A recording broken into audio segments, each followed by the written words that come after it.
a todos y a todas. Hoy día voy a compartir algunas reflexiones acerca de una novela muy importante en el canon literario occidental, que es Frankenstein o El moderno Prometeo, de la autora Mary Shelley. Es una novela que ya fue escrita hace más de 200 años y que sigue siendo leída por miles de lectores en todo el mundo, en diferentes traducciones, y sobre todo sigue siendo llevada al cine en todo tipo de versiones fidedignas y lejanas al texto. Cuando uno se mete a Google y pone la palabra Frankenstein, ocurre el siguiente fenómeno. Salen alrededor de, y no estoy inventando las cifras, 40 millones de entradas, más que si uno pone Macbeth de William Shakespeare. Creo, eso sí, que si hacemos el mismo ejercicio y reemplazamos a Macbeth por Hamlet, Hamlet le gana a Frankenstein. ¿Qué podemos decir de Frankenstein? Lo primero y más interesante para partir es su autora. Su autora, su nombre real en realidad es Mary Godwin Wollstonecraft. Fue hija de un gran intelectual de la época, William Godwin, quien reunía a escritores, filósofos, científicos, etcétera, en su casa, a unas interesantes tertulias de las que participaron muchos miembros del movimiento romántico de mediados del siglo XIX y principios del XX. Su madre, Mary Wollstonecraft, fue también una de las primeras mujeres intelectuales y quien escribió nada menos que la reivindicación de los derechos de la mujer, es decir, una madre de vanguardia, muy moderna y cosa rara para la época, una autora femenina. De ahí Mary Shelley bebió toda la cultura, todo el bagaje de lecturas, conoció a muchos intelectuales y alrededor de los 16 años, uno de los visitantes a su casa fue el poeta romántico Percy B. Shelley, autor de La defensa de la poesía, autor de grandes poemas del romanticismo británico, de quien se enamoró perdidamente en contra de la voluntad de sus padres, ya que Percy era un poco mayor y además era un poeta un poco díscolo. Por lo tanto, llegó un momento en que sin la autorización de los padres, Mary y Percy se fugaron y mantuvieron así su relación hasta que murió la señora de Percy y pudieron casarse unos años después. Bien, ¿qué podemos decir de Mary Shelley como autora? Frankenstein o El moderno Prometeo no es su única obra, sin embargo, por supuesto, es la más famosa, pero esta autora tiene varias otras novelas a su haber. El último hombre, Valperga, Proserpina, El mortal inmortal. La mayoría de la gente no las conoce porque Frankenstein evidentemente se roba la película, ¿no? Pero es un hito en la literatura porque las mujeres en esa época, si publicaban, publicaban con su seudónimo, ¿no? Efectivamente, la obra se publica por primera vez en 1818, en pleno romanticismo británico. El romanticismo es un movimiento no solamente literario, sino que también cultural, musical, pictórico, arquitectónico, gigantesco, que parte en general más o menos en 1776, al principio en Alemania, casi de manera paralela en Inglaterra, pero luego también en Francia, en España. Y esta novela y la época en que Mary Shelley vive corresponde a ese periodo, ¿no? Se publica, como les decía, en 1818 en 3 volúmenes de manera anónima. El marido de Mary, Percy, se encarga de todos los trámites editoriales porque una mujer en esa época era dudoso que pudieran publicarle. Por lo tanto, la primera publicación es anónima. Toda la gente piensa que el que ha escrito es el marido y no la señora. Luego de unos años, Percy en ese momento le hace algunas indicaciones, correcciones, sugerencias, le sugiere cambiar algunas palabras, le sugiere parafrasear algunas cosas. Mary en general toma las sugerencias de su marido y en 1831, Percy ya había muerto, sale eh, la tercera o cuarta edición, pero la más importante, que es la de 1831, en un solo volumen, y ahí ya aparece el nombre de Mary Shelley y con todos los cambios que ella en realidad libremente decidió hacer porque su marido ya estaba muerto.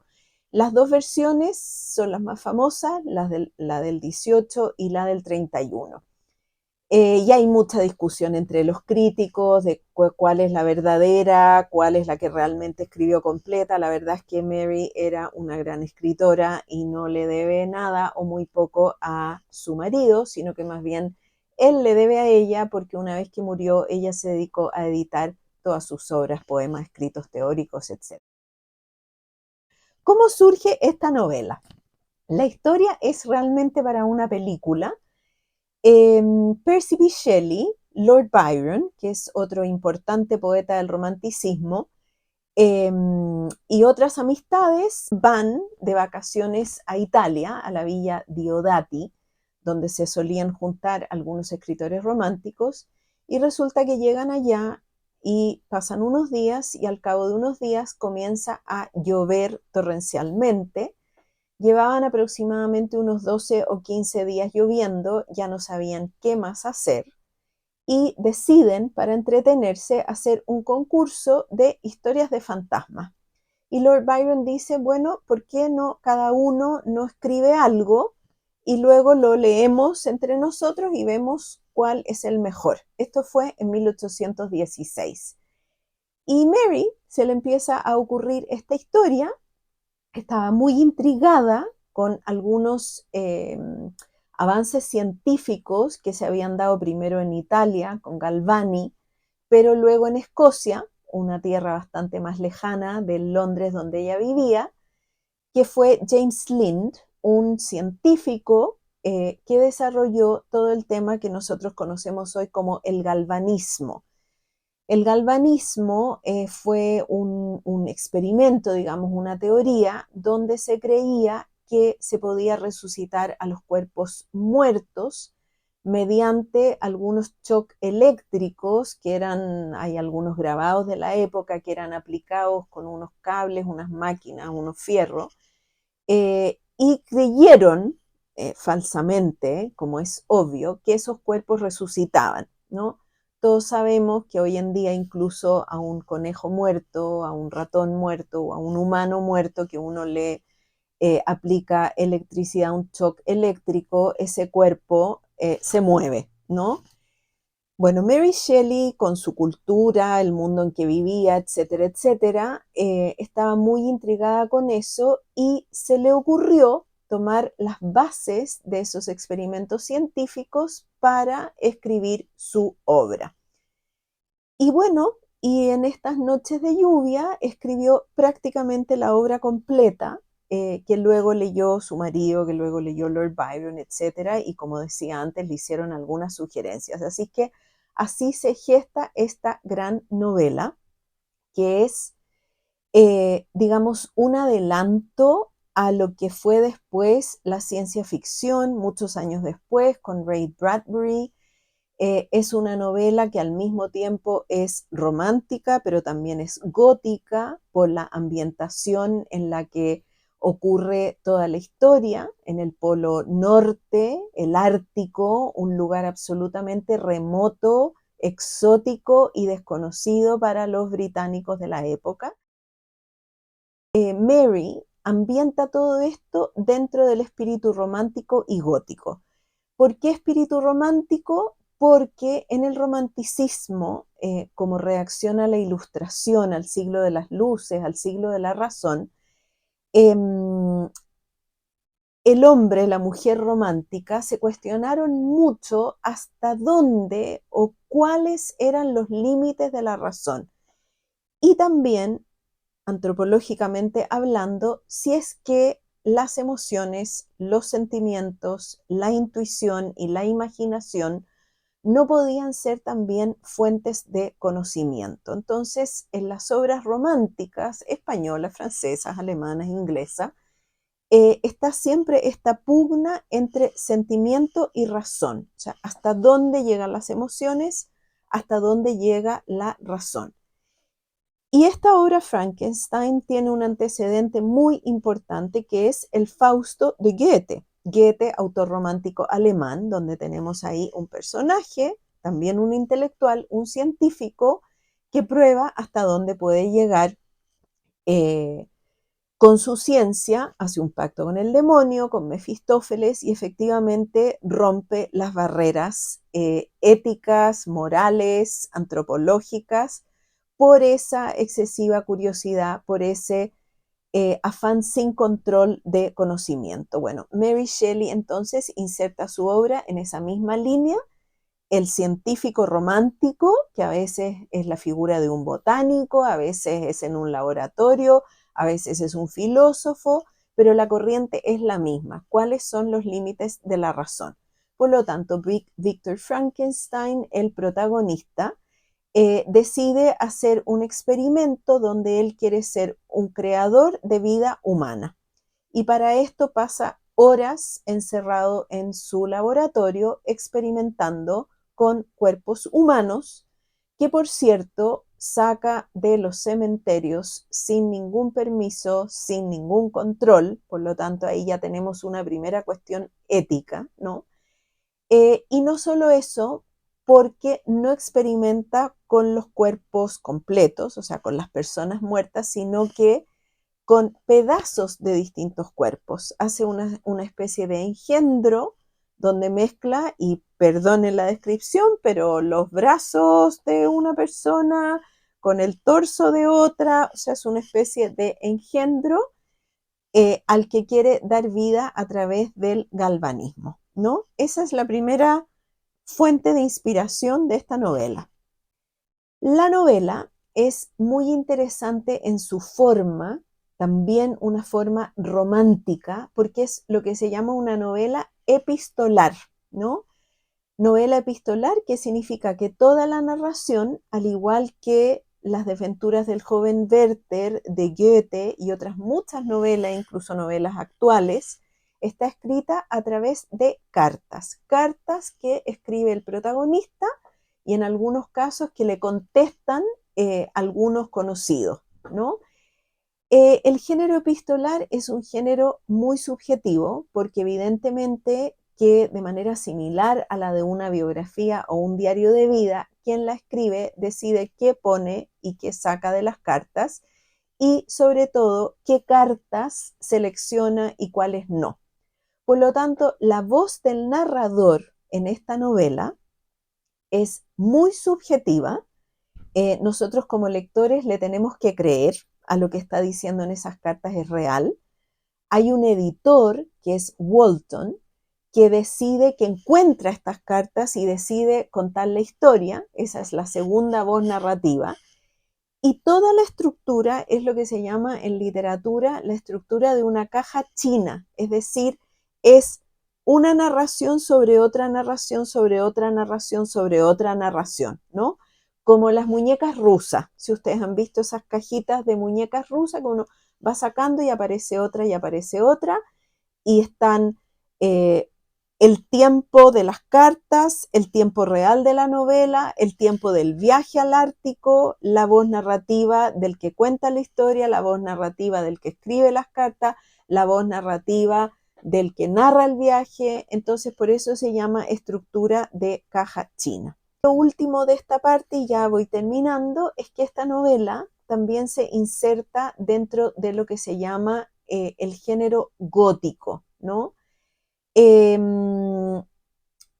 ¿Por qué? Porque los autores románticos, y específicamente Mary Shelley, toman algunos aspectos de la Edad Media. quizás a los que escuchan este podcast o a los lectores, lo que más les puede sonar de lo gótico son las catedrales góticas, ¿no? Aquellas cuya construcción es con esas formas como ojivas que, digamos, van hacia el cielo, hacia lo alto en esas puntas, ¿no? La arquitectura gótica. Pero lo gótico también tiene algo de oscuridad, tiene algo de ambientación, digamos, en castillos medievales, en abadías, en ruinas, en cementerios, ¿no? Y de alguna manera Mary Shelley toma esto porque el laboratorio de Victor Frankenstein es casi una especie de calabozo del cual él prácticamente no sale, pasa todo el día ahí, pierde la salud, se aísla del resto, se empieza en realidad a enloquecer por sus experimentos, ¿no? La segunda fuente de inspiración de esta novela es la mitología, ¿no? Pero no cualquier mitología, dicen los expertos, que Frankenstein es un nuevo mito que mezcla diferentes mitos, pero crea una cuestión nueva. Y de ahí el título de la novela, Frankenstein o el moderno Prometeo. Sabemos que Prometeo fue un titán muy importante en la mitología griega que le robó el fuego a Zeus, ¿no? Y se lo dio a los hombres, es decir, Prometeo contribuyó a la civilización, porque imagínense lo que significa recibir el fuego en la antigüedad, ¿no? Es un gran aporte. Pero bueno, por robarle el fuego al rayo de Zeus, recibió un castigo, ¿no? Una especie de maldición. En la antigüedad, este mito aparece en varios autores importantes y esto también es parte del romanticismo, porque en las diferentes naciones donde se dio este movimiento y especialmente en la literatura, parte de ese periodo era, resaltaba, digamos, volver a los mitos griegos, volver a los valores de la antigüedad, volver a la Edad Media, por eso, y ya me voy a referir a la ambientación gótica, ¿no? Pero respecto del mito, Mary Shelley es muy romántica en el sentido que sigue esa misma línea. Y sabemos que en el mito de Prometeo tenemos dos como vertientes de este mito, que son Prometeos píforos y Prometeos plasticator. Prometeos píforos es el que lleva el fuego, ¿no? Una especie de portador del fuego, ¿no? Y ese Prometeo portador del fuego aparece por primera vez en Hesíodo y después aparece en Esquilo en una obra de teatro que se llama Prometeo encadenado. Cuento aparte, Percy B. Shelley, el marido de esta autora, escribió una obra de teatro en respuesta a la de Esquilo que se llama Prometeo desencadenado, ¿no? Como diciéndole todo lo contrario, ¿no? Prometheus unbound en vez de bound. Y la otra vertiente del mito, que es Prometheus plasticator, es el que da forma y el que da vida. Entonces, de alguna manera, Mary Shelley en esta novela toma las dos vertientes del mito, el que porta el fuego, es decir, que aporta algo a los hombres, y el que da forma y vida, que es este inventor, Victor Frankenstein. Ahora bien, uno se puede preguntar al final de leer la novela si realmente lo que motivaba a este científico era contribuir a la humanidad o era la autoafirmación, la fama, el ser como Dios, el crear algo de la nada. Les dejo la pregunta para que la piensen. Bueno, y también Mary Shelley mezcla otros mitos. Toma la historia de Fausto, cuyo origen no está en Goethe, sino que está en un contemporáneo de Shakespeare en el siglo XVI, que es un dramaturgo llamado Christopher Marlowe, que escribe una obra de teatro que se llama Doctor Faustus. Es un doctor, como ya les expliqué, que se asocia con el demonio para ir más allá de los límites de la razón. También Mary Shelley toma un mito judío, que es el mito del Gollum, que es una especie de gigante medio deforme, que tiene que ver con la cábala judía, ¿no? Y este golem es una figura que habría salvado al pueblo judío con algunos sortilegios, acertijos, juegos de números, etcétera, ¿no? También está esa idea de la creación como salvación. Hay otro mito que Mary Shelley también introduce en esta obra, que es el mito del último Thule, que se suele representar en los mapas antiguos, donde uno ve los dibujos de las distintas tierras de este planeta y que aparecen unos monstruos marinos en el mar, unos grandes peces, unas especies de dinosaurios que vuelan y que nadan. Y ese mito está presente, como ya les anuncié, en la ambientación que hace Mary Shelley de este lugar absolutamente remoto y exótico que es el Polo Norte y el Ártico. ¿Por qué un lugar tan extraño y tan distinto que la capital de Inglaterra, que es Londres? Bueno, porque esto le permite explotar otra beta romántica que es la beta del explorador, ¿no? Los románticos fueron grandes exploradores, no solo de las formas literarias, la métrica y el ritmo en la poesía, los distintos temas de las novelas y en el arte y en la escultura y en la arquitectura, las distintas formas, sino que también de los viajes, ¿no? Este afán por conocer otros mundos. Y además porque la novela juega mucho con la oposición entre el hielo y el fuego. Sabemos que Dante, muchísimo antes de Mary Shelley, describió su infierno no como fuego, sino como hielo, ¿no? Así que aquí también hay un juego simbólico, metafórico, en una especie de infierno en el que se mete el protagonista, Víctor Frankenstein, ¿no? Arriesgando su vida, arriesgando la vida de otros y además creando un monstruo al que él después abandona. Y por último está el mito de Narciso, un mito también bastante antiguo, que representa a ese hombre egocéntrico que se mira a sí mismo, pero también sabemos que cuando Narciso se miraba en el agua y veía esa imagen, digamos, cuando el agua se movía, se desvirtuaba, ¿no? Hay también acá esta especie de egocentrismo del protagonista, ¿no? Que quiere brillar, quiere ser conocido, etcétera, etcétera. Si tuviéramos que decir los temas interesantes de esta novela, sería la verdad interminable. Yo los resumiría en primer lugar en los límites de la curiosidad humana, la vida y la muerte, eh, y también un gran capítulo que serían los cuestionamientos éticos que tiene esta novela, ¿no? Hay una serie de situaciones que se pueden discutir hasta qué punto este experimento termina en el desenlace fatal que termina, porque objetivamente el inventor se salta cuestiones éticas y cuestiones de pasos científicos de un experimento. Primero, colecciona cuerpos sin permisos legales, sin ningún respeto a la dignidad de esas personas muertas.